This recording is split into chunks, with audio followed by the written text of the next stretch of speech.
శర్వానంద్ వరుస హిట్స్తో జోరు మీద ఉన్నాడు.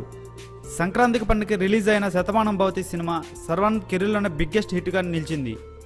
సంక్రాంతికి రిలీజ్ అయిన బడా హీరో సినిమాలతో పోటీపడి దాదాపు 30 కోట్ల కలెక్షన్ కొల్లగొట్టింది.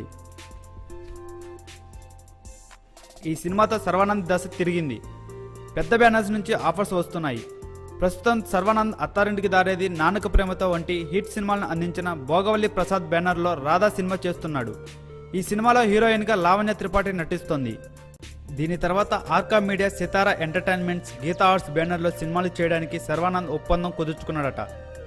ఆ తదుపరి దిల్ రాజుతో మరో సినిమా చేయనట్లు తెలుస్తుంది. శతమానం భవతి సినిమాకు శర్వానంద్ 2.5 కోట్ల రూపాయలను పారితోషికంగా అందుకున్నారట. ఇకపై నటించబోయే సినిమాలను 3.5 కోట్ల రెమ్యునేషన్ అడుగుతున్నారట. 30 కోట్ల మార్కెట్ ఉన్న హీరోకు 3.5 కోట్ల రెమ్యునేషన్ అంటే చాలా తక్కువ అనే టాక్ వినిపిస్తుంది. అందుకే నిర్మాతలు శర్వాతో సినిమా చేయడానికి సిద్ధపడుతున్నారట.